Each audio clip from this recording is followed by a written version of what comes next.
দর্শক, আমি নাসিমা সুলতানা আপনাদের জানাই শুভেচ্ছা ও অভিনন্দন। আশা করছি শেষ অবধি সঙ্গে থাকবেন। সাক্ষাৎকার পর্বে প্রবেশের আগেই সবার কাছে অনুরোধ, শেয়ার করে মতামত জানিয়ে সহযোগিতা করবেন।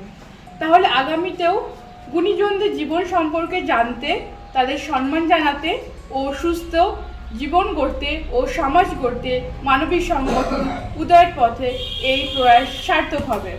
2008 সাল থেকে যেভাবে উদয়ের পথে সংগঠনের পাশে ছিলেন বিভিন্ন মানবিক কর্মসূচিতেও, আগামীতেও সমাজসেবায়, গরিব অসহায়দের সেবায় আপনারা উদয়ের পথে সংগঠনের পাশে থাকবেন এই আশা রাখি। আজ উদয়ের পথে সংগঠনের অনলাইন লাইভ নিউজ চ্যানেলে আপনাদের সাথে পরিচয় করিয়ে দেব আমাদের ডোমকলের এক উজ্জ্বল গুণী শিক্ষকের সঙ্গে, মতিউর রহমান স্যারের সঙ্গে, যিনি এলাকায় পড়াশোনার যে অগ্রগতি তার একনিষ্ঠ সৈনিক, যাকে আপনারা অনেকেই চেনেন জানেন। তার মুখ থেকেই শুনবো আজ তার জীবনের নানান কথা। চলুন পরিচয় করিয়ে দিই উদয়ের পথে অনলাইন লাইভ নিউজ চ্যানেলে আজকের সম্মানীয় অতিথি, শিক্ষারত্ন প্রাপক ও ভাতশালা হাই মাদ্রাসার প্রধান শিক্ষক মতিউর রহমান স্যারের সঙ্গে। আসসালামু আলাইকুম, কেমন আছেন? হ্যাঁ, আলহামদুলিল্লাহ ভালো আছি। স্যার, আপনার কাছে আমার প্রথম প্রশ্ন, আপনার জন্ম, শৈশব, বেড়ে ওঠা সম্পর্কে যদি দর্শকের সামনে তুলে ধরেন। আমার সম্পর্কে তো নাম আপনারা জানেন, আমি মতিউর রহমান বিশ্বাস। আমার পিতা মুজাম্মেল হক বিশ্বাস, আমার মায়ের নাম মরিয়াম বিবি, উনিও ইন্তেকাল করেছেন। আমার জন্ম মুর্শিদাবাদ জেলার ডোমকল থানার অন্তর্গত বৃন্দাবনপুর গ্রাম। 1967 সালে, ইংরেজি 1967 সালে আমার জন্ম হয় এবং সেখানেই আমার শৈশব কেটেছে। সত্যি কথা বলতে গেলে আমি একটা নিম্ন মধ্যবিত্ত ফ্যামিলির একজন মানুষ। আমার পিতা পোস্ট অফিসে কাজ করতেন, খুব কম বেতনে, শুনেছি 60 টাকা মাইনেতে সেন্ট্রাল গভর্নমেন্টের চাকরি করতেন, পোস্ট অফিসে পোস্টমাস্টার ছিলেন। এবং আমরা 4 ভাই এবং 4 বোন, মা বাবা নিয়ে এই সংসার। তো ছোটবেলায় একটু আর্থিক অনটনের মধ্যে দিয়ে আমাদেরকে মানুষ হতে হচ্ছে। এবং প্রাথমিক স্কুলে যখন ভর্তি হই, ক্লাস 1 বৃন্দাবনপুর প্রাথমিক বিদ্যালয়ে, তখন ফ্রিতে আমরা বইপত্র পেতাম স্কুল থেকে। হাই স্কুলে যখন ভর্তি হয়েছিলাম ক্লাস 5, 1978 সাল, তারপর থেকে এই বই আমাদের হাই স্কুলের বই কিনতে হতো এবং খুব টানাটানির মধ্যে দিয়ে বলতে গেলে। আমাদের বড় সংসার, রোজগার কম, জমি জায়গা ছিল কিন্তু তাতে ঠিকমতো সেচের অবস্থা ভালো ছিল না বলে ফসল ভালো হতো না এবং তাতে সংসারে টান থাকত। রেগুলার পড়াশোনা করা, টিউশনের কোনো প্রশ্নই ওঠে না পড়াশোনার ক্ষেত্রে, নিজে থেকেই পড়াশোনা করেছি। সেই সঙ্গে বাড়িতে কিছু কাজ, আনুষঙ্গিক কাজ আমাকে করতে হতো। সেটা যেমন একটা বলি, ছাগল চড়ানো কাজও আমি করেছি। এবং পড়ার সময় যাতে ওই টাইমটার লস না হয় সেই জন্যে কোনো সময় আমি আমার একটা বই হাতে করেও নিয়ে মাঠে চলে গেছি। সেখানে বাবলা গাছের তলায় বসে, একটু ছায়াতে বসে হয়তো একটা বই নিয়ে গেলাম, সেই বইয়ের পড়াটা অন্তত বৈকাল বেলাতে করে নিলাম। স্কুল থেকে ফিরে এসে পরের দিনের পড়াটা ওখানে বসে করে নিলাম। তারপর সকালে গিয়ে যেটা করার, বাকি পড়াগুলো হয়তো সকলে করলাম। আর যে সমস্ত বিষয়গুলো বুঝতে পারতাম না সেগুলো আমি ওই ক্লাসে মাস্টারমশাই যারা যে সাবজেক্ট পড়াতেন তাদের কাছেই পরবর্তীকালে টিফিনে হোক বা স্কুল শুরুর আগে বা পরে আমরা অঙ্ক একটা দুটো বাদ দিয়ে সেটা ঠিক করে নিলাম। এইভাবে পড়াশোনা করেছি শৈশবে। ক্লাস 5 উঠে আমার লাইফে একটা বড় অ্যাক্সিডেন্ট হয়ে যায়। 4 থেকে ক্লাস 5 1978 অ্যাক্সিডেন্টে আমার একটা হাত অ্যাম্পুটেট হয়ে যায় অন দ্য স্পট। তো সেই সময়ে 78 সাল মানে অনেক আগের ঘটনা। যোগাযোগ ব্যবস্থা খুবই খারাপ ছিল তখন। গ্রামগঞ্জের রাস্তাঘাট একদম কাদা, জল নিয়ে থাকতো। ওই অ্যাক্সিডেন্টের দিন গরুর গাড়িতে করে দমকলে আসা, ওই অবস্থায় ব্লিডিং চলছে, শৈশবেরই কথা বলেই বলছি। এই অবস্থায় এসে দমকল থেকে এখানে যে হসপিটাল, সেই হসপিটালের সেই ব্যবস্থা পরিকাঠামো সেই সময় ছিল না। তখন ওনারা রেফার করে দিয়েছেন বহরমপুর জেনারেল হসপিটাল। সেই সময় গাড়ি ভাড়াও পাওয়া যেত। বেসরকারি আজকাল যেমন ট্যাক্সি ভাড়া পাওয়া যায়, অনেক রকমের গাড়ির ব্যবস্থা আছে, সে সময় গাড়ি ভাড়া পাওয়া যেত। তো একজন সহৃদয় অফিসার বিডিও সাহেব, তখন বিডিও অফিস এই মোড়েই ছিল, পুরাতন বিডিও মোড় যেটা বর্তমানে বলা হয়। বিডিও সাহেব জানতে পেরে উনি ওনার নিজস্ব গাড়িটা দিয়েছিলেন পৌঁছে দেওয়ার জন্য হসপিটালে। তিনি অনেক উপকার করেছেন। যাই হোক, জীবনের একটা টার্নিং পয়েন্ট আমার। ক্লাস 7-এর একটা কথা আমি এখনো ভুলতে পারিনি। আগেই বলেছি বই কিনতে হতো, বই কেনার টাকা নেই। বাড়ি থেকে 7 টাকা হাতে করে, 7 টাকা অনলি 7 রুপিস বই কিনতে এলাম এবং পায়ে হেঁটে 10 কিলোমিটারের বেশি রাস্তা, 10-12 কিলোমিটার রাস্তা সকালে হাঁটতে হাঁটতে দমকলে এলাম। এসে রূপসোনা বুক ডিপো, যেটা বাজারে অবস্থিত, সাহিত্য চয়ন বইটার দাম ছিল সেই সময় 7 টাকা 15 পয়সা। আমি নিয়ে এসেছি 7 টাকা, তো 15 পয়সা কম হয়ে গেল। প্রিন্টিং দাম 7 টাকা 15 পয়সা। দোকানের মালিক বললেন তো এই বই তো লাভ বেশি হয় না, তো একটু অস্বস্তি করলেন, বইটা আমাকে দিয়ে দিলেন। কিন্তু আমারও মনটা একটু খারাপ হলো যে পুরনো পয়সা দিতে পারিনি, 7 টাকা দিলাম। বহুদিন পর তাকে ওই সেই পয়সার জন্য যখন বলতে যায়, তিনি নমস্কার করলেন, বললেন মনে রাখার জন্য অনেক ধন্যবাদ।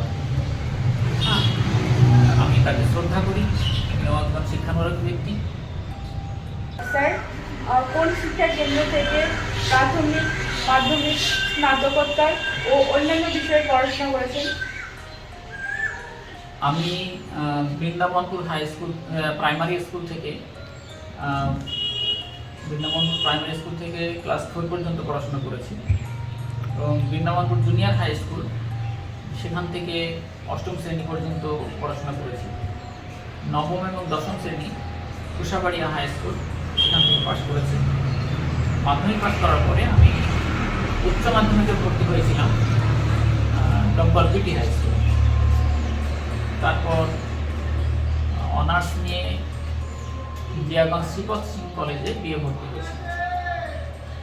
1989 সালে বিএ অনার্স পাশ করার পর কলকাতা বিশ্ববিদ্যালয়ে এমএ ভর্তি হই এবং সেখান থেকে ইতিহাস এমএ পাশ করার পরে এবার বাংলা এমএ পাশ করেছি এবং বিএডটা কলকাতা বিশ্ববিদ্যালয় থেকেই করেছি। সেই সঙ্গে ডিএলটি করেছি, এটা কলকাতা থেকেই করেছি। স্যার, শিক্ষক হিসাবে কোন স্কুল থেকে কর্মজীবন শুরু করেন এবং বর্তমানে যে কর্মক্ষেত্র, সেই কর্মক্ষেত্র সম্পর্কে সংক্ষেপে যদি কিছু বলেন?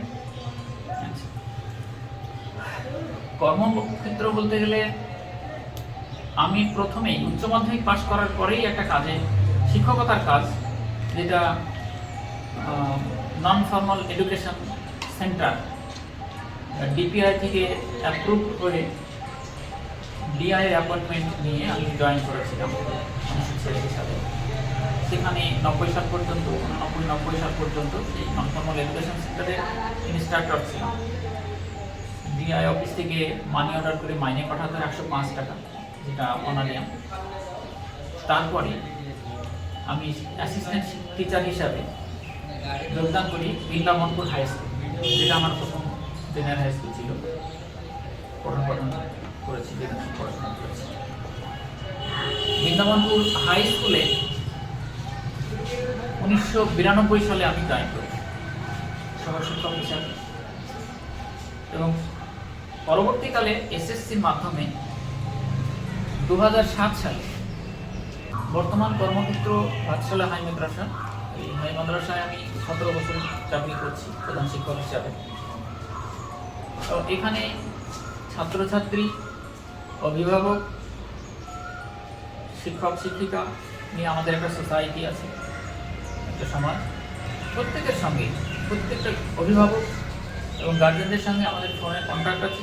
কোনো সমস্যা হলে সেটা যোগাযোগ করা, ছাত্রছাত্রীদের পঠন পাঠন এবং স্কুলের শৃঙ্খলা, পরিবেশ, পরিষ্কার পরিচ্ছন্নতা, রেজাল্ট ইত্যাদি বিষয় নিয়ে গুরুত্ব সহকারে দেখা হয়।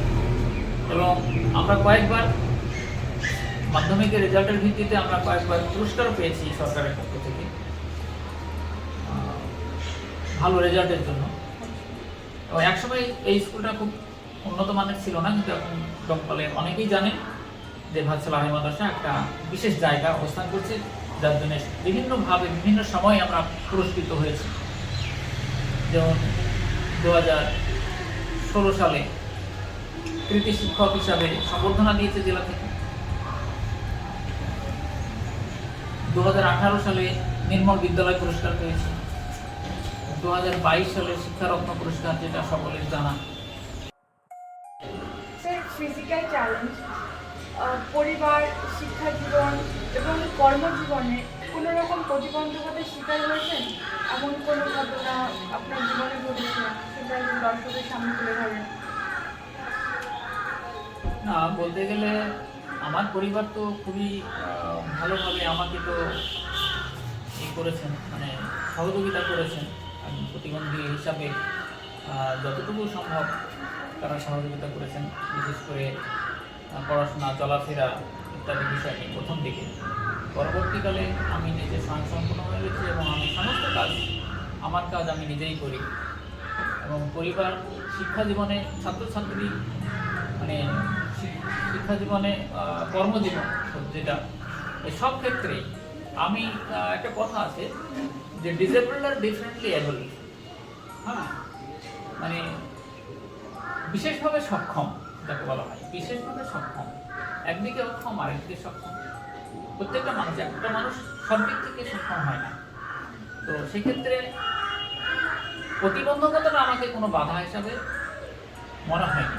প্রতিবন্ধকতাকে আমি চ্যালেঞ্জ দিয়েছি এবং প্রতিটি কাজ আমি খুব দক্ষতার সঙ্গে করার চেষ্টা করি, ত্রুটিহীন করার চেষ্টা করি নিজে থেকে। পরিবার আমাকে যথেষ্ট সহযোগিতা করেছে এই ব্যাপারে, আমার পিতা, মাতা, ভাই এবং সকলে আত্মীয় স্বজন এবং স্কুলের ছাত্রছাত্রীরা যাদের সঙ্গে আমরা পড়াশোনা করেছি সে সময় তারাও সহপাঠীরা আমাকে সহযোগিতা করেছে। কর্মজীবনে আমি কোনো ঘাটতি রাখিনি বলেই আমি একটা জায়গায় পৌঁছাতে পেরেছি। প্রতিবন্ধকতা মনের জোর থাকলে, নিষ্ঠা থাকলে এবং চেষ্টা থাকলে নির্দিষ্ট লক্ষ্যে পৌঁছানো সম্ভব, এবং সেখানে প্রতিবন্ধকতা হিসেবে কাজ করে। স্যার, ফিজিক্যাল চ্যালেঞ্জ যে কোনো বাধা হতে পারে না সামনের এগোনোর দিকে, তার বড় উদাহরণ আপনি। স্যার, যেসব শিশুরা বা যেসব স্টুডেন্টরা যারা প্রতিবন্ধক, মানে ফিজিক্যাল চ্যালেঞ্জ হওয়ার সত্ত্বেও সামনের দিকে এগোনোর স্বপ্ন দেখছে বা সামনের দিকে এগোনোর চেষ্টা করছে, তাদের উদ্দেশ্যে আপনি কী বলবেন স্যার? তাদের উদ্দেশ্যে আমার বক্তব্য হচ্ছে, আমাদের যে সমাজ ব্যবস্থা, সেই সমাজ ব্যবস্থা, আগে একটা ধারণা ছিল মানুষের, সাধারণ মানুষের, যে প্রতিবন্ধী মানে একটা অন্য সমাজের, মানে আমাদের সমাজের বাইরের একটা জীব। প্রতিবন্ধী মানে একটা নেগলিজেন্সি মানুষের একটা ছিল। সেইখান থেকে মানসিকতাটা মানুষের চেঞ্জ করতে হবে সমাজের মানুষের। এবং যারা প্রতিবন্ধী তাদের কাউন্সেলিং করতে হবে যে এটা কোনো ব্যাপার নয়। প্রতিবন্ধকতার একটা এই যে ডিফর্মিটিটা একটা মানুষ হতেই পারে, বায়োলজিক্যাল ডিফারেন্স থাকছে, একটা প্রবলেম, কিন্তু সে আপনার মানুষ একটা, এবং সে সব কিছু করতে পারে। তো শিক্ষা প্রতিষ্ঠানের ক্ষেত্রে যেমন শিক্ষকদেরও উচিত, যেটা আমিও করে থাকি, যে একজন প্রতিবন্ধী স্টুডেন্ট থাকে তাতে যেন বিদ্রুপ না করা হয়, বা অন্যান্য স্টুডেন্টরা যাতে তাকে অন্যভাবে না দেখে, তাদের নিজের ভাই, নিজের বোন বা বন্ধু হিসাবে তাকে ট্রিট করে, সেই দিকে আমার অন্যান্য স্টুডেন্টদেরকে বোঝাতে হবে, সেইভাবে মানসিকতা তৈরি করতে হবে। যেমন আমরা হিন্দু মুসলিমের বিভাদ যাতে না থাকে, দেশপ্রেম যাতে ছাত্রদের মধ্যে থাকে নিয়ে আমি বোঝাই, তেমনি প্রতিবন্ধী স্টুডেন্টদেরকে যাতে ইনসাল্ট না করে কেউ। হ্যাঁ, তো এই বিষয়গুলো নিয়েও আমাদেরকে শিক্ষকদেরকে স্কুলে বোঝাতে হবে। আমার একটা প্রতিবন্ধী ছাত্র ছিল, আছে এখনো, সেটা পাস করে গেছে, মোশান শেখ। তো ক্লাস 5-এ যখন ভর্তি হয় তার দুটো পায়ে ইনভ্যালিড। তো তার বন্ধুরা এত ভালোবাসতো তাকে ট্রাইসাইকেল থেকে গেটের কাছ থেকে কোলে করে নিয়ে এসে ক্লাসে বসাতো, আবার ছুটির সময় তাকে সেখান থেকে নিয়ে যেত। কিন্তু যখন আস্তে আস্তে ক্লাস 5 থেকে 6, 6 থেকে 7, 7 থেকে 8 উপরে উঠতে লাগলো, তার শারীরিক গঠন বাড়লো, ওয়েট বাড়লো, তাদের সমস্যা তোলাপড়ার ক্ষেত্রে আমি দেখলাম যে এদেরকে দোতলায় নিয়ে যাওয়া, মানে ক্লাস যখনই চেঞ্জ হচ্ছে অন্য একটা ঘরে যাওয়া একটা প্রবলেম হয়ে যাচ্ছে। তখন ওর জন্যই ওর ব্যাচ যেটা টোটাল ব্যাচটাকে আমি গ্রাউন্ড ফ্লোরে, এই ঘর থেকে ওই ঘর, ওই ঘর থেকে ওই ঘর, এইভাবে গ্রাউন্ড ফ্লোরেই রেখে দিলাম গোটা 6টা বছর, 5 থেকে ক্লাস 10 পর্যন্ত গ্রাউন্ড ফ্লোরের ঘরগুলো শুধু রোড চেঞ্জ করেছি। অনেক ছাত্ররা বলে স্যার উপরে ওঠার জন্য আগ্রহ থাকে যে 2তলায় ক্লাস করবো কি 3তলায় ক্লাস করবো। তো সেটা আমরা তাদেরকে বুঝিয়ে বলেছি যে তাকে সহানুভূতি দেখানোর জন্য, তার সহযোগিতা করার জন্য তাকে আমরা গ্রাউন্ড ফ্লোরে পুরো 6টা বছর পড়িয়ে মাধ্যমিক পাস করে গেছে, উচ্চ মাধ্যমিকও পাস করে গিয়েছে, সে কলেজে ভর্তি হয়েছে। কিন্তু দুর্ভাগ্যজনকভাবে র্যাম্প না থাকায়, প্রত্যেকটা কলেজে র্যাম্প থাকা দরকার, র্যাম্প না থাকায় সে ওই কলেজের বিল্ডিংয়ে উঠতে পারে না, নিচে বসে থেকে কেটে নিতে বাড়ি ফিরে আসে। আমার কাছে অভিযোগও করেছিল সে যে এই স্যার এই অবস্থা, কিন্তু এটা আমরা কিছু করতে পারিনি। কিন্তু প্রশাসনের দিকে নজর রাখা দরকার যে প্রতিবন্ধীদের যাতায়াতের ক্ষেত্রে বড় বড় হসপিটাল সেখানে র্যাম্প আছে, সে র্যাম্পের মাধ্যমে তারা মুভমেন্ট করতে পারে। তো আমাদের এখানে ডোমকল কলেজে র্যাম্প সিট থাকা দরকার, গার্লস কলেজ এবং বয়েজ দুটো কলেজেই, জেনারেল কলেজ আছে বসন্তপুর, দুটোতেই র্যাম্প সিটিং হওয়ার জন্য আমি সরকারের কাছে আবেদন করব, যাতে ওই রকমের ছাত্রছাত্রী আজ তো নয়, আজ থেকে 5 বছর, 10 বছর, 20 বছর পরে কত বঞ্চিত হবে, এই যাতে বঞ্চিত না হয় তার জন্য সরকারের কাছে আমরা চেষ্টা করব এই র্যাম্প সিটটা যাতে হয়। দর্শক, স্যারের কাছ থেকে আমরা অনেক গুরুত্বপূর্ণ তথ্য পেলাম। তার মধ্যে সবথেকে যেটা গুরুত্বপূর্ণ সেটা হলো যে আমরা কোনো ডিসেবল স্টুডেন্টকে বা কোনো ফিজিক্যাল চ্যালেঞ্জ স্টুডেন্টকে যেন কখনো আমরা শ্রেণীকক্ষ থেকে আইসোলেট না করি। তারা যে ডিসেবল অর্থাৎ ডিফারেন্টলি অ্যাবল, এই বিষয়টা সবার সামনে তুলে ধরা আপনার প্রত্যেকের বোঝানো অত্যন্ত জরুরি। এবং তারা যে তাদের মধ্যে যে এক বিশেষ ধরনের শক্তি আছে, সেই শক্তিকে বাইরে বের করে নিয়ে আসতে আপনাকে, আমাকে এবং স্টুডেন্টকে এবং তার পাশাপাশি শিক্ষকদেরকে সাহায্য করতে হবে। এবং আমাদের আরেকটা গুরুত্বপূর্ণ কথা যিনি স্যার তুলে ধরলেন সেটা হলো বিদ্যালয়ের পরিকাঠামো যথেষ্ট উন্নত মানের হওয়া দরকার, যেখানে সমস্ত স্টুডেন্টরা নির্বাধায় বা নির্দ্বিধায় সেখানে তারা রেগুলার ক্লাস জয়েন করতে পারে। স্যার, আপনার কাছে আমার আরেকটা প্রশ্ন, পরিবার, বাবা মা, ভাই বোন, সহপাঠী, শিক্ষক শিক্ষিকা, এদের প্রচুর অবদান আছে, প্রত্যেকের জীবনেই থাকে। স্যার, আপনি আপনার সেই গুরুত্বপূর্ণ সেই মেমোরিগুলো বা সেই অবদানটা যদি সংক্ষেপে দর্শকের সামনে তুলে ধরেন। ধন্যবাদ। আমার পরিবার, আমার পিতা মাতা, ভাই বোন নিয়ে আমার পরিবার, আত্মীয় স্বজন, এবং প্রত্যেকের ক্ষেত্রে আমাদের পরিবেশের ক্ষেত্রে আমাদের ভাই বোন এদের সকলের ক্ষেত্রে একটা হৃদ্যতা যাকে বলা হয়, আন্তরিকতা, যেটা থাকার কথা সেটা আমার বাড়িতে আছে। আমার বয়স প্রায় 60 ছুঁই, তবুও এখনও আমরা 8 ভাই বোন মিলিয়ে এখনও একত্রিত বসি, খাওয়া দাওয়া, আলোচনা বিভিন্ন অকেশনে, বা এমনি একদিন হয়তো রবিবারের সময় ডেকে বসে একটু মজা করা, খাওয়া দাওয়া, গল্প করা, এটা এখনও হয়ে থাকে, যেটা অনেক ফ্যামিলিতে হওয়া উচিত। এগুলো আমি মনে করি এটা মানুষের সঙ্গে একে অপরের সমস্যা হলে সেগুলো বোঝাপড়া করা, নিজেদের মধ্যে সলভ করা, এগুলো আমাদের ফ্যামিলিতে আছে। আর বিদ্যালয়ের সহপাঠী, আমার যে সহপাঠী, তা আমি নিজেই অভিভূত যে আমার সঙ্গে এত ভালো ব্যবহার করেছে আমার সহপাঠীরা, বলার নেই। ক্লাসে যদিও আমি একটু পড়াশোনা ভালো করতাম, মানে ফার্স্ট হতাম নিচের দিকে হাই স্কুলে বা তো হয়তো আমার সঙ্গে ওই গ্রুপ ডিসকাশন, যেটা আমরা একসঙ্গে বসতাম, আমি স্টুডেন্ট তারাও স্টুডেন্ট, কিন্তু কোনো একটা বিষয় নিয়ে গোল হয়ে বসে ওই পড়াটা নিয়ে আমরা আলোচনা করতাম, এবং এটাতে দেখা যাচ্ছে যে অন্যান্য স্টুডেন্টের থেকে আমার একটু বেশি গুরুত্ব পেতাম। হ্যাঁ, আমি বেশি গুরুত্ব পেতাম এবং আমাকে ভালোবাসতো সবাই। এবং পরবর্তীকালে আমি ক্লাস 9-এ যখন পড়ি, আমার একটা বন্ধু, ওকে এখনও স্মরণ করি আমি, শিবনাথ বিশ্বাস। তো যখন আমি হেঁটে স্কুলে যেতাম তখন ও সাইকেলে করে নিয়ে যেত। বই যখন কিনতে পারতাম না, কোনো বই ছিল না, ওর পুরাতন বই দিয়ে ও বা ওর বাড়ির দাদার হোক যার পুরনো বই আমাকে দিয়ে হেল্প করতো, যে তুই এই বইটা পড় তাহলে হবে।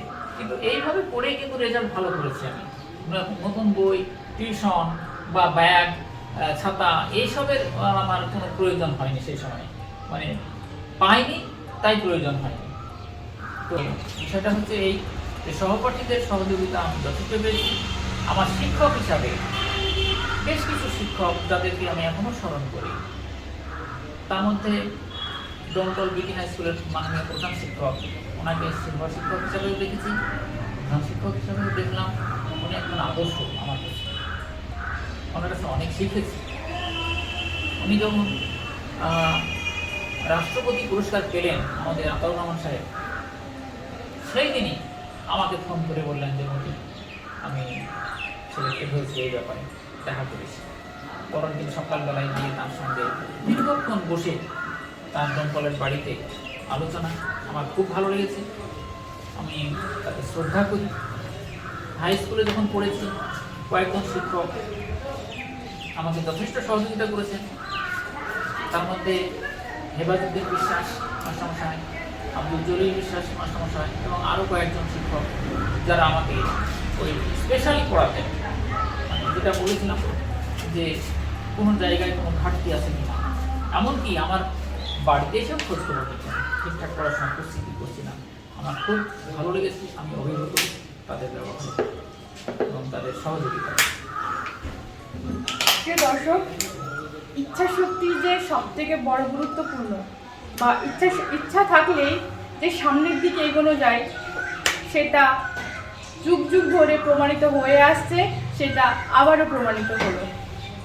স্যার, শিক্ষারত্ন পুরস্কার প্রাপ্তির অভিজ্ঞতা অবশ্যই মধুর, ভীষণ মধুর স্যার। তো সেটা আপনাকেও যেমন প্রাউড ফিল করেছে, ডোমকলবাসীকেও ভীষণ গৌরব এনে দিয়েছে। স্যার, শুনতে চাই সেই গৌরবময় প্রাপ্তির অভিজ্ঞতা, যখন আপনি পুরস্কারটা যখন হাতে তুলে নিচ্ছিলেন, সেটা যদি সবার সামনে তুলে ধরতেন। ধন্যবাদ। এটা একটা ভালো বিষয়। সেটা হচ্ছে শিক্ষারত্ন পুরস্কার ঘোষণা যখন হয়, তার আগেই আমি জানতে পারিনি। আমার কাছে একটা মেল আসলো, আমার পার্সোনাল মেলে, সেটা রাজ্য থেকে, শিক্ষা দপ্তর থেকে, যে আমি সিলেক্টেড হয়েছি শিক্ষারত্ন হিসাবে মুর্শিদাবাদ ডিস্ট্রিক্টে হায়ার এডুকেশন ডিপার্টমেন্ট থেকে, school education higher education department থেকে।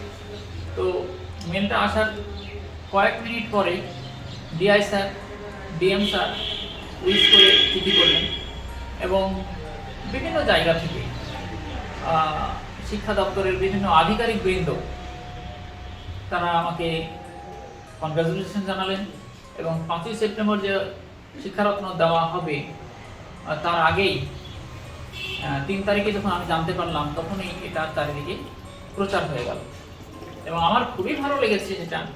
কারণ 5 তারিখের ঘটনাটা মানে আমি চিরস্মরণীয় মনে করি। সেটা হচ্ছে যে ডিএম স্যার তিনি আমাকে ডেকে নিলেন এবং সরকারি ব্যবস্থাপনায় গাড়িতে করে বাড়ি থেকে নিয়ে যাওয়া এবং সেখানে মুর্শিদাবাদ জেলার যতগুলো কলেজ ছিল সব কলেজের প্রিন্সিপালদের উপস্থিতিতে এবং আধিকারিকবৃন্দ, শিক্ষা দপ্তর, ডিএম স্যারের হাতে সেখানে যে পুরস্কার পাওয়াটা on behalf of chief minister DM sir আমাকে পুরস্কারগুলো একের পর এক তুলে দিলেন এবং সেই মুহূর্তটা আমার পক্ষে আমার খুবই আনন্দের সময় ছিল এবং সেটা যে জিনিসপত্রটা বড় কথা নয়, এটা বড় সম্মান। তিনি ফুলের তোড়া, একটা শালের চাদর, তারপরে একটা রিস্ট ওয়াচ, মানপত্র, একটা 25,000 টাকার একটা চেক, এর আরও অনেক কিছু। তো আমি ওইটা নিলাম, ওইগুলো গ্রহণ করলাম এবং পাশাপাশি অনেক মিডিয়াতেও সাক্ষাৎকার নিয়েছিল সেই সময় ওইখানে। 2022 সালে আমি শিক্ষারত্ন অ্যাওয়ার্ড পেয়েছি। তো এটা খুবই আনন্দের খবর এবং পরবর্তীকালে বিভিন্ন সংগঠন থেকে, বিশেষ করে আমাদের দমকলের সমাজসেবী মানবিক সংগঠন উদয়ের পথে ওনারা একটা সংবর্ধনার আয়োজন করেছিলেন। আমাদের মাননীয় বিধায়ক সাহেব সেখানে উপস্থিত থেকে সংবর্ধনা দিয়েছেন, জাবিলু সাহেব। তারপরে আমার কলিগস তারা একটা সংবর্ধনার আয়োজন করেছিল, সেটাও খুব মানব অনুষ্ঠানের মাধ্যমে সংবর্ধনা দিয়েছে এবং বিভিন্ন ইন্ডিভিজুয়াল অর্গানাইজেশনস এবং ব্যক্তি তারা আমার বাড়িতে এসে দেখা করেছেন, সাক্ষাৎকার নিয়েছেন। এটা বড় প্রাপ্তি। মুর্শিদাবাদ জেলায় থেকে আমি একমাত্র হাই স্কুল কলেজ মিলিয়ে আমি পেয়েছিলাম, প্রাইমারি স্কুলে প্রথম পেয়েছি সেই সময়, একটা বড় প্রাপ্তি। এবং এর পিছনে শুধু আমার একার তো অবদান নয়। আমি যদি এই মাদ্রাসাটাকে একটা জায়গায় শিক্ষকদের সহযোগিতা নিয়ে না পেতাম তাহলে তো যেতে পারতাম না। এই যে এর যে সুগন্ধি, একটা ভালো কাজ করলে তার ভালো ফল পাওয়া যায়, তার একটা জ্বলন্ত উদাহরণ আমি। কারণ অনেকে জানে ভাতশালা হাই মাদ্রাসায় পঠন পাঠন হতো না। আজকে এমসে ডাক্তারি করছে আমার স্টুডেন্ট, কয়েকজন স্টুডেন্ট ডাক্তারি করছে ভাতশালা হাই মাদ্রাসা থেকে পড়ে এবং মাদ্রাসা বোর্ডে স্ট্যান্ড করেছে 3rd পজিশন। ওই যে র্যাঙ্ক হয় না 1 থেকে 20 করে, তার মধ্যে 3rd পজিশন পেয়েছে ওয়ালিউর রহমান আমাদের ছাত্র। সে এমসে 2nd ইয়ার কি 3rd ইয়ার হলো পড়ছে এবং 100% মাধ্যমিকের রেজাল্টে 100% পাস করে। স্কুলের পরিকাঠামোর দিক থেকে আমাদের বিল্ডিংয়ের তো অ্যাভেলেবিলিটি আছেই, সেই সঙ্গে স্মার্ট ক্লাস, প্রজেক্টরের মাধ্যমে শিক্ষাদান, কম্পিউটার শিক্ষা এইগুলো আছে। ডিস্টিল ওয়াটার, বিশেষ করে আরও মেশিন প্রজেক্ট আরও প্ল্যান্ট করা আছে, একটা বড় 1000 লিটারের আরও প্ল্যান্ট আছে। ছাত্রছাত্রীদের জল কিনে খেতে হয় না, পিউরিফাইড ওয়াটারের ব্যবস্থা আছে। একটা অ্যাটাচড হোস্টেল আছে, এটা ফ্রিতে স্টুডেন্টরা থাকতে পারে, সেখানে থাকা খাওয়া সম্পূর্ণ ফ্রি থাকতে পারে। এইসব বিষয়গুলো এবং স্কুলের চারিদিকের যে পরিবেশ, গার্ডেনিং, সমস্ত বিষয়গুলোর দিকে নজরদারি করতে হয়। মিড ডে মিল এটা খুব সুন্দরভাবে শৃঙ্খলভাবে এখানে পরিবেশিত হয়। এই সমস্ত বিষয়গুলো সরকারের নজরে আসে এবং আমি বললাম যে 2018 সালে নির্মল বিদ্যালয় পুরস্কার মুর্শিদাবাদ জেলা থেকে ভাতশালা মাদ্রাসা পেয়েছে। তার আগে 2016 সালে জেলা থেকে জেলাতে 5 জন প্রধান শিক্ষককে সম্বর্ধনা দেওয়া হয়। তার মধ্যে ভাতশালা হাই মাদ্রাসার প্রধান শিক্ষক হিসাবে আমি ছিলাম। কৃতি শিক্ষক সম্বর্ধনা, সেটা শিক্ষক দিবসে দেওয়া হয়েছে। এইগুলো একটা আনন্দের খবর হয়েছে এবং শুধু ভাতশালা নয়, গোটা দমকল এবং মুর্শিদাবাদ জেলার একটা গর্বের বিষয়।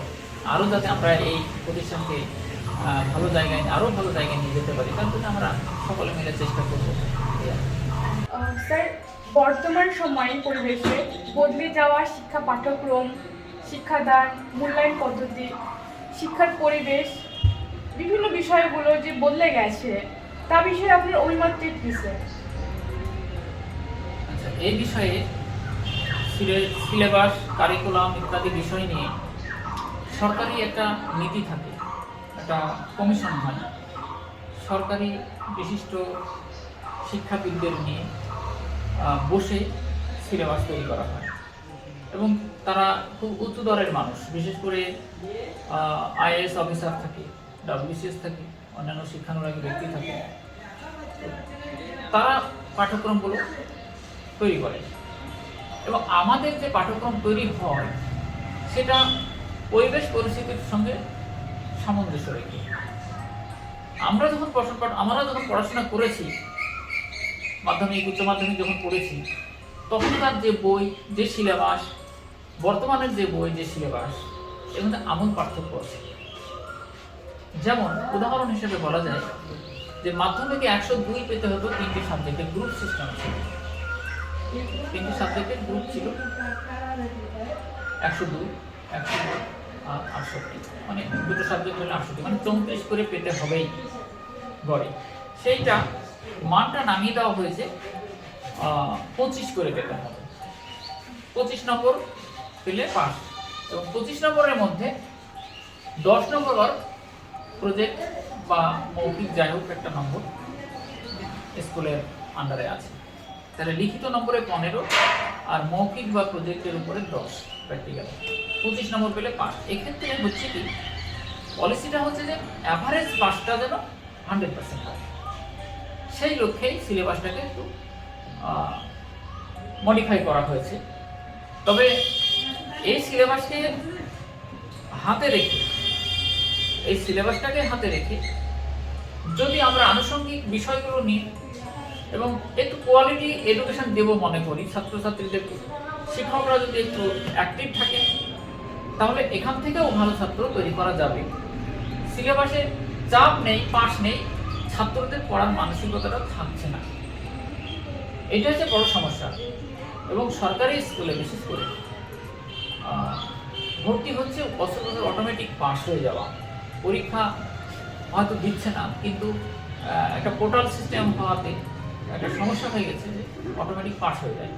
তার মানে এই যে শিক্ষক মশাইদেরকে একটু দায়িত্ব নিতে হবে, নিয়ে তাদের পড়াতে হবে এবং যেন কেউ ফেল না করে তার জন্যও যথাযথ ব্যবস্থা, রিমেডিয়াল ক্লাস এবং বিভিন্ন রকমের পদ্ধতি অবলম্বন করে 2বার হোক 3বার হোক পরীক্ষা নিয়ে তাদেরকে যে কোনোভাবে পাস করাতে হবে।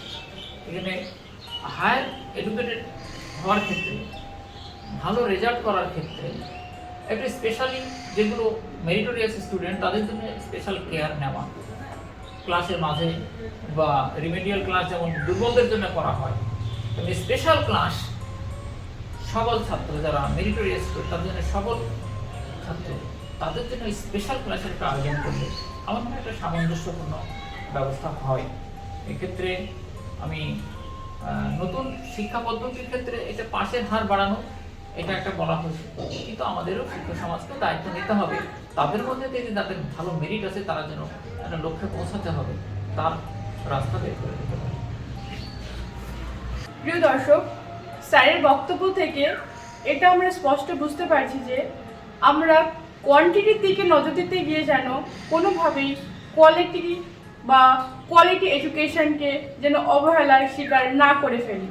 তাই আমাদের যথেষ্ট পরিমাণে ইভ্যালুয়েশন প্রসেস যেটা বর্তমানে চলেই আসছে সেটার মডিফিকেশনের দিকে একটু নজর দেওয়া উচিত।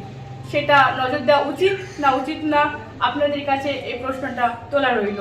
যদিও বা 2009 সালে RTE অ্যাক্ট পাস ফেলের ওপরে একটা বড় ধরনের নোটিশ পেশ করেছেন, সেটা আপনাদের জানা উচিত। এবং এই পাস ফেল প্রথা সেটা আদৌ শিক্ষার ক্ষেত্রে পজিটিভ দিক নিয়ে আসছে না নেগেটিভ দিক নিয়ে আসছে, এটা আদৌ স্টুডেন্টের জন্য ভালো দিক নিয়ে আসছে না আদৌ স্টুডেন্টের জন্য খারাপ দিক নিয়ে আসছে, সেটা অবশ্যই আমাদের কমেন্ট বক্সে কমেন্ট করে জানান। স্যার, আমার পরবর্তী প্রশ্ন, বর্তমান চলমান সময়ে প্রকৃত মানুষ হিসাবে গড়ে ওঠার জন্য আপনি ছাত্রছাত্রীর উদ্দেশ্যে কি বলবেন? বর্তমানে সমাজ ব্যবস্থায় আমাদের পঠন পাঠন, স্কুল এডুকেশনের সঙ্গে সঙ্গে আমাদের সামাজিক শিক্ষা, নৈতিক শিক্ষা এবং দায়িত্ববোধ, এই বিষয়গুলো ছাত্রছাত্রীদেরকে শেখাতে হবে।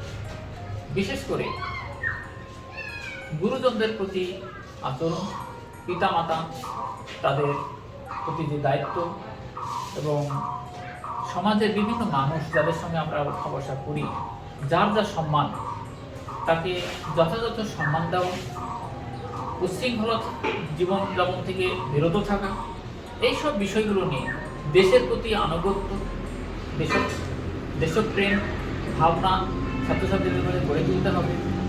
এবং ছাত্রছাত্রীদের মধ্যে বিভেদ, বিশেষ করে বিভিন্ন সম্প্রদায় বা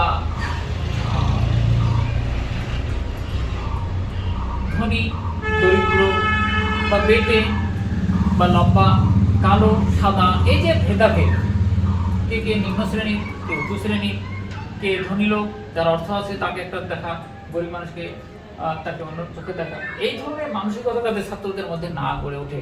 মানুষ মানে সবাই সমান, সবার সমান মূল্য দিতে হবে, মর্যাদা দিতে হবে, এই ভেদাভেদটা থেকে দূরে থাকতে হবে। এবং শৃঙ্খলা, নিজের জীবনের যে শৃঙ্খলা মানুষ গড়ে ওঠার একটা বড় অবলম্বন, সেই শৃঙ্খলাটা বজায় রেখে চলাফেরা করতে হবে। এই শিক্ষাটা আমাদের ছাত্রছাত্রীদেরকে দিতে হবে, এটা শিক্ষকদেরকে দায়িত্ব নিতে হবে। এবং শিক্ষকের সঙ্গে সঙ্গে সমাজের যারা দায়িত্বশীল মানুষ, তাদেরকেও কিছু দায়িত্ব নিতে হবে, যাতে অপসংস্কৃতির বিস্তার না ঘটে। স্যার, ডোমকলকে মানবিক দমকলে রূপান্তরে উদয়পথে সংগঠন 16 বছর একটানা নিরলস কাজ করে চলেছে। আপনার ভাবনা এবং আপনার মূল্যায়ন কি? এই বিষয়ে ডোমকলের একটা অন্যতম এনজিও উদয়ের পথে আমি বেশ কয়েক বছর থেকে এই সংগঠনের বিষয় নিয়ে অবগত আছি। এবং যে কাজগুলো করা হয়, বিশেষ করে সেবামূলক কাজ, ফ্রি মেডিকেল ক্যাম্প, অপারেশন, চক্ষু অপারেশন, ফ্রি হোমিওপ্যাথি ট্রিটমেন্ট, এইসব বিষয়গুলো, রক্তদান বা মানুষের বস্ত্রদান, কম্বল দান, এই যে অর্গানাইজারটা একটা বড় ফ্যাক্টর। করবে কি? এই করবেকে বলে বসে না থেকে এই যে একদম ঝাঁপিয়ে পড়া, ডু ইট নাও, এটা খুবই ভালো, একটা ডোমকলের পক্ষে একটা ভালো প্রতিষ্ঠান এবং একটা বড় পাওনা সাধারণ মানুষের ক্ষেত্রে, আমাদের ডোমকলবাসীর ক্ষেত্রে, যে সেবামূলক কাজ আমরা যেভাবে পাচ্ছি, বিশেষ করে ব্লাড ডোনেশনের ক্ষেত্রে, আই ক্যাম্পের ক্ষেত্রে, হোমিওপ্যাথি ট্রিটমেন্টের ক্ষেত্রে, এবং আগামী দিনে যে একটা বড় পরিকল্পনা আছে, এই পরিকল্পনাটা যদি বাস্তবায়িত করা যায়, আমিও ভাবি মাঝে মধ্যে যে এইরকম কাজ পেলে আমিও ঝাঁপিয়ে পড়বো, এর সঙ্গে যুক্ত হব। এবং ইতিমধ্যে আমি বুদ্ধিজীবীদের নিয়ে একটা সোসাইটি গড়েছি, প্রয়োজন হলে আমরা অ্যাডাপ্টও হয়ে যেতে পারি, চেষ্টা করব। সেটা ডোমকল চ্যারিটেবল সোসাইটি। এই সোসাইটির আন্ডারে একটা ডোমকল কুঠিতে, পেট্রোল পাম্পের পিছনে একটা জায়গায় একজন ডাক্তার ফ্রি ট্রিটমেন্ট করেন। তার আর্থিক সাহায্য আমরা কয়েকজন মিলে দিয়ে থাকি, ওষুধ কেনা বা যারা হেল্পার থাকে তাদের পয়সা দেওয়া, এইসবগুলো আমরা দিই। এবং যারা রুগী তাদের কাছ থেকে একটা টাকাও নেওয়া হয় না, এবং প্রচুর 70-80-90 করে রুগী হয়। এটা আমাদের একটা ভালো উদ্যোগ। এবং আমাদেরও পরিকল্পনা যে আমরা এখানে চিকিৎসার জন্য কলকাতা ছেড়ে চলে যাচ্ছি চেন্নাই, মুম্বাই কিংবা ব্যাঙ্গালোর। তো সেখানেও যেমন অর্থের বিনিময়ে চিকিৎসার ব্যবস্থা আছে, এবং বিনা পয়সার চিকিৎসারও ব্যবস্থা আছে বড় বড় হসপিটালে, যেমন সাই বাবা আছে, হ্যাঁ, বা ওই ধরনের রামাইয়া আছে, যেখানে কিছুই লাগে না টাকা পয়সা, ডাক্তারের ফিস লাগে না, ওষুধ কিনতে হয় না, এমনকি পেশেন্ট পার্টির খাবারেরও ব্যবস্থা থাকে। তো আমাদের ডোমকলবাসী তথা মুর্শিদাবাদের মানুষ যদি সামান্য তাদের ইনকামের একটা অংশ যদি এই সোসাইটিকে দিয়ে একটা বড় প্রতিষ্ঠান করা যায়, একটা জায়গা করা যায়, ট্রিটমেন্টের ক্ষেত্রে, ল্যাবরেটরির ক্ষেত্রে বা মেডিসিনের ক্ষেত্রে, অপারেশনের কাজগুলো যদি করানো যায় ফ্রিতে, এবং এই পয়সা সাধারণ মানুষের পয়সা কিন্তু বিফলে যাবে না, এবং ঘুরিয়ে সে প্রত্যেকেই উপকৃত হবে, সমাজ উপকৃত হবে। তো এইটা করলে খুব ভালো হয়। আমার সকলের কাছে আবেদন, আপনাদের একটা ইনকামের একটা অংশ, সামান্য একটা অংশ, 5% হোক, 10% হোক, কিংবা যারা জাকাত দেন তাদের জাকাতের একটা অংশ যদি এই পারপাসে দেওয়া যায়, তাহলে বহু মানুষ কিন্তু উপকৃত হবে। আমরা সরকারকে তো লাখ লাখ টাকা ট্যাক্স দিই, ইনকাম ট্যাক্স দিই।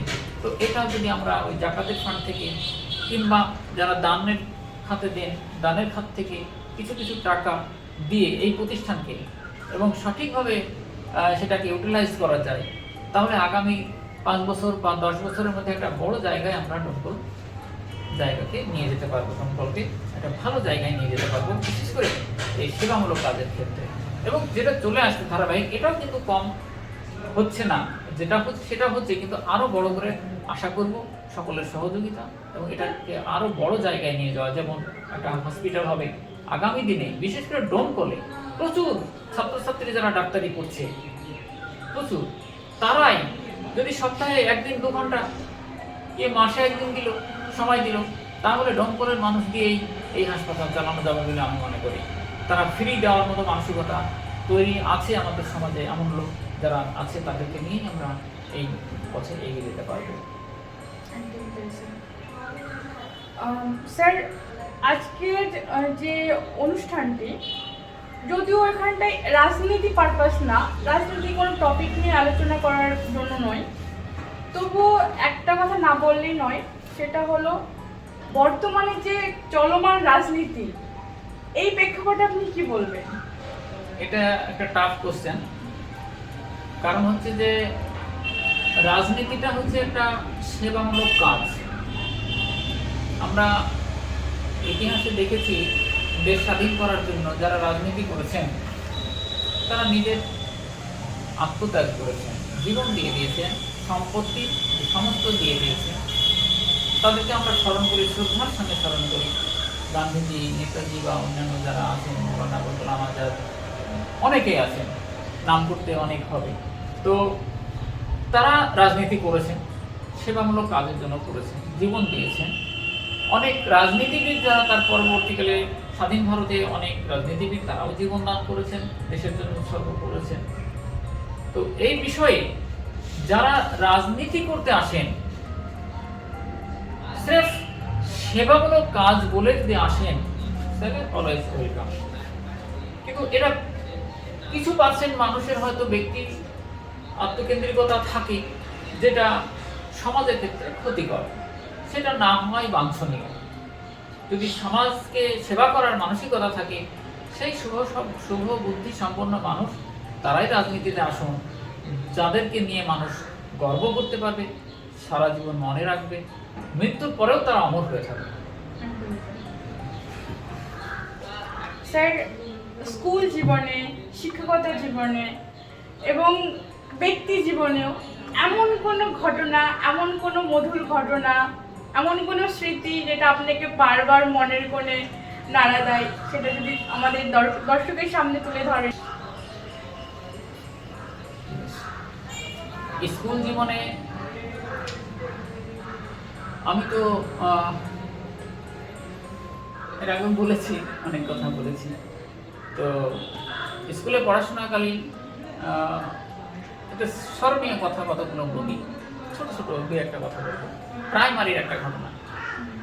ক্লাস 1-2 যখন পড়তাম বা ক্লাস 3-তে যখন পড়তাম, সেই সময়ে স্মল পক্সের ভ্যাকসিন হতো।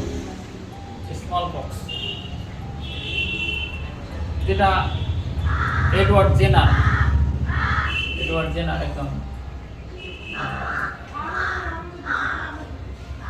সায়েন্টিস্ট,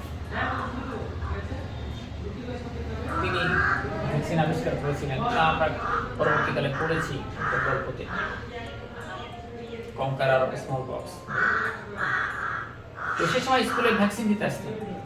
তো ভ্যাকসিন দিতে আসলে ভ্যাকসিনে একটা ফুসকুড়ি টাইপের, ঘা টাইপের একটা হতো, ভ্যাকসিনের একটা রিয়াকশন। তো সেই ভয়ে বা জ্বর আসতো, সেই ভয়ে আমরা ভ্যাকসিন নিতাম না। তো কেউ ওই রকম কোনো ভদ্রলোক বুট হ্যাট কোট পরে যদি স্কুলে কেউ আসে, ওই একটাই আমাদের আতঙ্ক ছিল, ওই যে ভ্যাকসিন।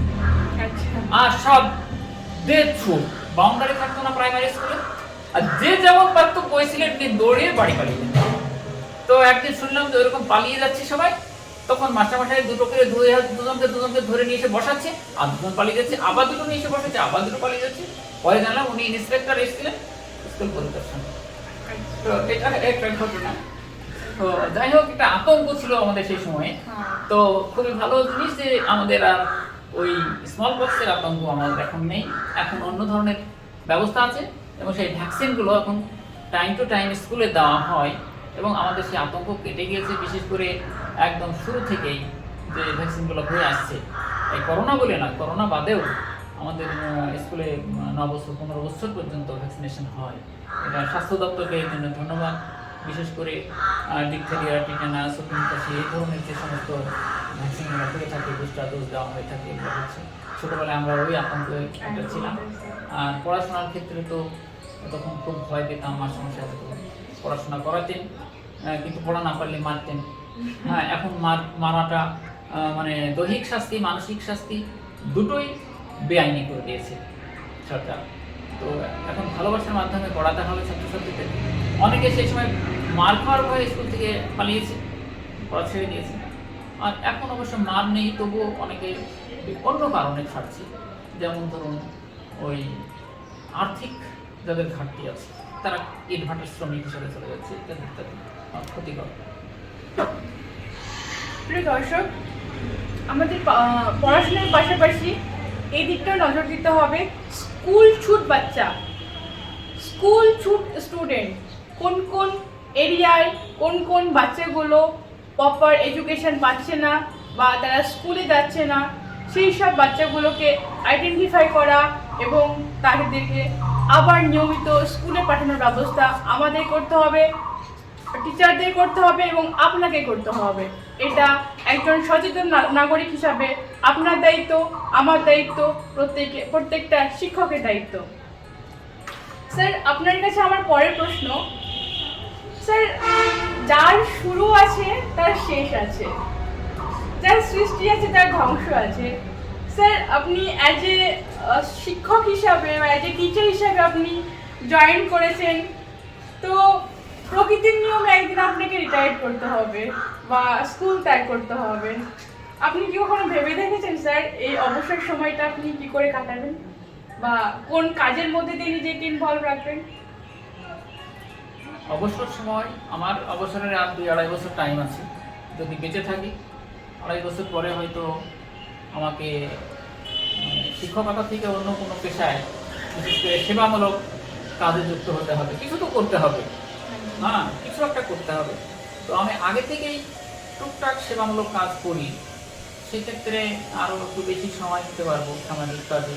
আমাদের যেমন এই সংগঠন আছে উদয়ের পথে, এরকম আরও বিভিন্ন সংগঠন আছে। সকলের সহযোগিতা নিয়ে সমাজের যতটুকু সেবা করা যায় এটা করতে হবে।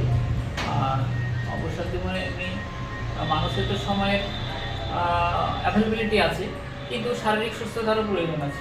এটা কাজ করতে পারি যদি বড়লার আশীর্বাদ থাকে, সমাজসেবা করার সুযোগ পাই, আমি সমাজসেবায় আত্মনিয়োগ করি। স্যার, স্বপ্ন দেখেন? স্বপ্ন তো বাস্তবায়িত হয়ে গেছে। স্বপ্ন দেখতাম, ওই যে আমাদের কালাম স্যার যেমন বলেছেন না, স্বপ্ন সেটা যা তোমাকে ঘুমাতে দেয় না। তো আমি ওই যে স্বপ্ন দেখতাম, সে স্বপ্ন আমি বাস্তবায়িত লক্ষ্যে পৌঁছে গেছি।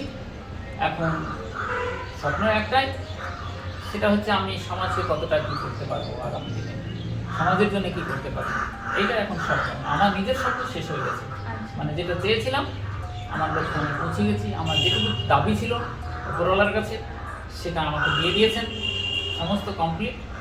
এখন বাকি সময়টা সুস্থভাবে সকলকে নিয়ে যাতে চলতে পারি, সমাজের মানুষ, পারিবারিক সদস্যদের নিয়ে, এবং বিশেষ করে গোটা ডোমকলবাসী, মুর্শিদাবাদবাসী সবার কাছে যাতে ভালোভাবে চলাফেরা করতে পারি, এটাই আমার স্বপ্ন, সকলকে খুশি রাখতে পারি। স্যার, ডোমকলকে নিয়ে, ডোমকলবাসীকে নিয়ে কি কোনো স্বপ্ন দেখা আছে যে না আমি ডোমকলবাসীর জন্য এই কাজটা করতে চাই, ডোমকলের জন্য এই কাজটা করতে চাই, এমন কোনো প্রি প্ল্যান? ব্যক্তিকেন্দ্রিক কোনো কাজ কোনো মতেই সম্ভব নয়। একার পক্ষে কোনো কাজ করা যায় না এবং সকলের সহযোগিতা নিয়ে, যেটা আগে বলছিলাম যে ফ্রি ট্রিটমেন্টের জন্য একটা বড় হাসপাতাল, এটা যদিও খুব কঠিন কাজ মানুষকে ইনভলভ করা, তবুও আমি এবং আমার কয়েকজন বন্ধুকে নিয়ে একটা পরিকল্পনা করেছি, যেটা উদয়ের পথে করেছে ওটা আমরাও একটা ওইরকমই পরিকল্পনা করেছি। প্রয়োজন হলে আমার যে সোসাইটি, টেম্পল চ্যারিটেবল সোসাইটি, এই সোসাইটি উদয়ের পথের সঙ্গে অ্যাডাপ্ট হয়ে গিয়ে যদি বৃহত্তর কোনো পরিকল্পনা করা যায়, তাহলে দমকলবাসীর পক্ষে একটা বড় অ্যাচিভমেন্ট হবে এবং প্রত্যেক মানুষের সঙ্গে যোগাযোগ রেখে সবার সহযোগিতা নিয়ে তা দু একজন মানুষের পক্ষে সম্ভব নয়। উদয়ের পথে সংগঠন এবং দমকল চ্যারিটেবল সোসাইটি যদি একসঙ্গে মিলিত হয়ে কাজ করে, তাহলে আপনাদের সামনে এগিয়ে আসতে হবে, কারণ আপনাদের সাহায্য, আপনাদের সময় এবং আপনাদের শক্তি একান্ত আমরা কামনা করি সামনের দিকে এগোনোর জন্য। স্যার, উদয়ের পথে সংগঠনের পথ চলা শুরু হয় 2008 সালে ফ্রি মেডিকেল ক্যাম্পের মাধ্যমে, এবং এই সংগঠনের যে স্বপ্ন সেটা হলো যে একটা ফ্রি হসপিটাল, যেখানটায় গরিব দরিদ্র মানুষের জন্য ফ্রিতে ট্রিটমেন্ট দেওয়া হবে, এবং তার জন্য এই উদ্দেশ্যকে সামনে রেখে 2023 সালে গত বছর একটা জমি কেনা হয় হসপিটাল নির্মাণের জন্য। স্যার, এটা বিষয়ে আপনি কি বলবেন? এ তো শুরু, বীজ বপন হয়েছে, যখন বৃক্ষরোপণ হবে, বৃক্ষ হবে। বীজ যখন বপন হয়েছে তখন বৃক্ষ, তারপরে বড় বৃক্ষ হবে এবং সেই ছায়ায় বহু মানুষ আসবে, সেখানে তাদের সুচিকিৎসা পাবে এবং বিনা পয়সায় পাবে। এই অ্যাসিউরিটি দেওয়ার জন্য আমাদেরকে শপথ নিতে হবে। অসংখ্য ধন্যবাদ স্যার আপনাকে। আপনার অসংখ্য ছাত্রছাত্রী দমকল তথা দেশ গড়তে অগ্রণী ভূমিকা পালন করবে এই আশা রাখি। ধন্যবাদ স্যার। প্রিয় দর্শক, এতক্ষণ সঙ্গে থাকার জন্য ধন্যবাদ। পরের সাক্ষাৎকারে কাকে দেখতে চান অবশ্যই কমেন্ট করে জানান, আর আজকের সাক্ষাৎকার পর্ব কেমন লাগলো অবশ্যই জানাবেন, আর অবশ্যই শেয়ার করে অন্যদের দেখার সুযোগ করে দেবেন। আশা রেখে শেষ করছি। আসসালামু আলাইকুম।